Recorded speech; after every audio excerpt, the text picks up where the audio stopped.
Natural Academia, Eugenia Kelcy, Mercy Gono, Janet Davies, West African Baby, and other natural hair YouTubers like proverbz, Chemistry, Natural Vanesta, NickyB Natural have grown their hair past their waist. And what are they doing to grow their hair past their waist? Natural 85 has even grown her hair past her waist and cut it, and is already past shoulder length. Indigenous Strandz hair is even to her knee length. So what exactly are these people doing to grow their hair? In today's video, I'll be telling you 12 mistakes you keep doing that is stopping your hair from growing faster and longer. While trying to comb out my hair. What's up, 1 billion gang? I'm Divine. Oh my god. I want to give a big shout out to Busayo and Purity for being the first people to comment on my video. Make sure you like this video and drop a comment for this poll on what I should make next week. Should I make the bullet journaling for hair growth video or my hair care routine video? Please let me know in the comment section.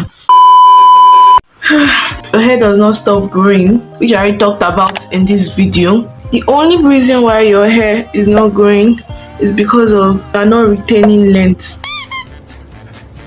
So how are you going to retain length? You are going to avoid breakage. How do you avoid breakage? Whether your hair is already long or short, you want to drag it out because your hair is coily, your hair is wavy. You want to drag it out to its straightest form, like this. It reduces shrinkage because Afro hair grows inwardly compared to Asian hair. It is harder to manipulate. So in other words, you are dragging it and reducing the shrunkeness or breakage. So when you drag it, you start from your ends to the top. The next mistake you are making is that you are washing your strands instead of washing your scalp. When you are washing your hair, first thing you should focus on is your scalp. Your scalp is the one that receives all the nutrients to help your hair grow from the roots, obviously. You need to focus on your scalp with your shampoo, not your hair. You just add a little shampoo to your hair, and that's if your hair is dirty. Once you use that shampoo, make sure you go in with an after wash conditioner that usually comes with the shampoo. You want to retain moisture in your hair, not remove moisture with the shampoo. You are conditioning your scalp, which is not meant to be so. You are meant to condition the hair strand. Wash your scalp with your shampoo. My next tip for you is to maintain a bedtime routine. Because I've studied my hair so much that I realized one of the major reasons why I experienced a major hair plateau was because of I did not have a hair nighttime routine, and I was just like, I can't stress. The hair is on the scalp, it's going to grow. And a nighttime routine is very important because a lot goes on when you are sleeping. You don't know how you're going to turn, twist. You don't know how you're going to behave when you're sleeping, so you're going to cause friction in your hair, and you don't want to allow friction in your hair because once your hair has too much friction, your hair is liable to freeze, and once you have freeze in your hair is liable to break. Nighttime routine I'm trying to maintain. I'm trying to at least wear my bonnet. I hate wearing bonnets. I make bonnets anyway, in case you want to get your bonnet. But I realized that satin scarves are better than bonnets because they stay in place and they don't have a lot of tension on your edges and on your scalp. Some nights I go to bed with my bonnet and I wake up in the morning with headache because of the elastic that around the perimeter of my head. If you want to get a nighttime routine, what do I call it now, equipment or tool, get a scarf before you get a bonnet. If the bonnet is cheaper or more affordable, get your bonnet and try to maintain a nighttime routine. You itch and not massage. Once in a while, let me tell you the truth, your hair is going to get clogged up with products, and instead of you washing your hair and massaging your scalp, you will just itch and itch and itch. Like literally, that's what I did. And that is not meant to be so. You massage your scalp so that the oil, the natural oils on your scalp and the oil you're applying on your scalp circulates. And if your hair is dirty and clogged up, you're not allowing your hair to breathe. So what you need to do is just wash your hair. I'm not going to tell you that you don't trim your hair, because obviously you are meant to know that you are meant to trim your hair once you see knots or tangles in your hair. You don't have an end goal, you just want to grow long hair. If Your dream is to grow your afro hair long. When you get there, you will not be able to cope because the routine of long afro hair is far complex than short afro hair. So if you just want to grow your hair long and you don't have an end goal, you don't have an end goal to why you are growing your hair. Once your hair is already long, you'll not be able to keep that hair length. Your hair will just grow shorter before you know it because you just wanted your hair long and you do not have any plan, you do not have any end goal how you are going to use the hair or how you are going to maintain the hair. You just wanted long hair.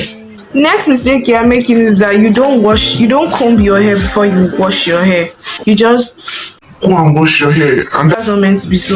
Before you wash your hair, you're meant to have detangled your hair in sections, so a certain amount that you don't have tangles. By the time you're washing your hair, the shampoo is going through your hair, the conditioner is going through your hair, the products, your deep conditioning marks, everything you are getting into your hair is getting right into your hair.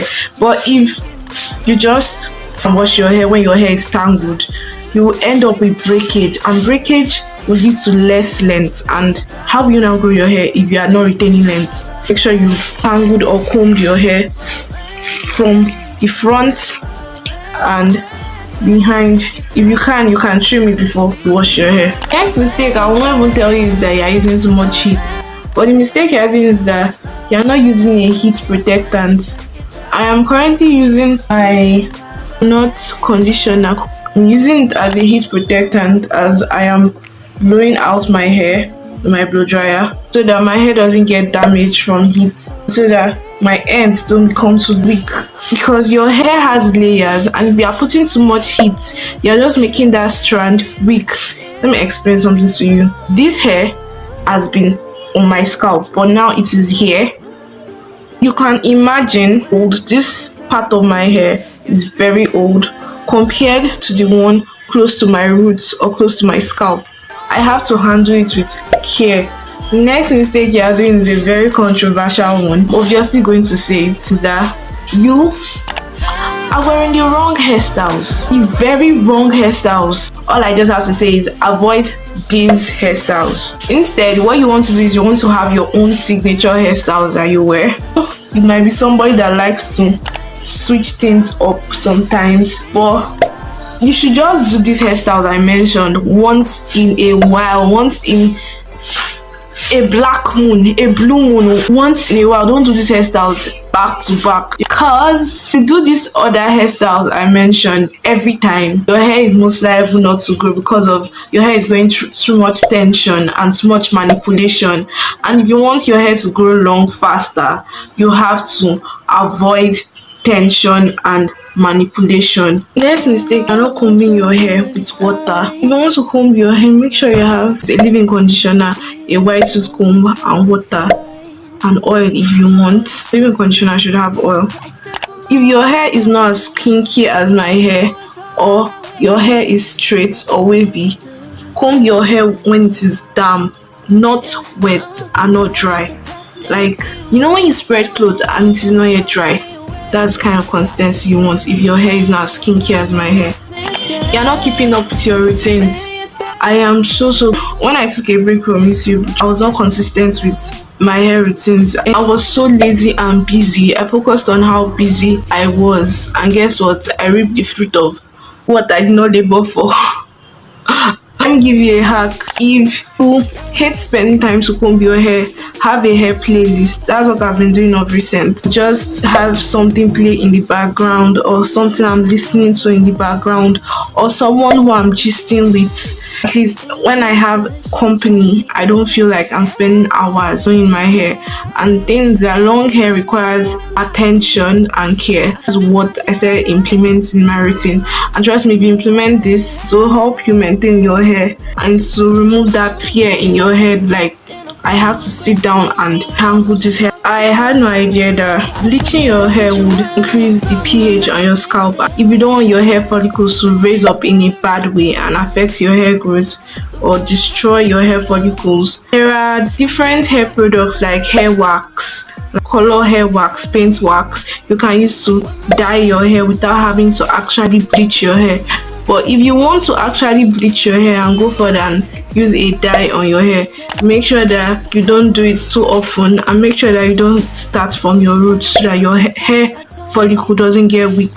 And if you do so, make sure you condition your hair a lot, because bleaching or dye keeps hair dry. Bleaching or dye keeps hair dry. That's it, right? Feel safe with you when I'm older. Just know I tried to come back for you.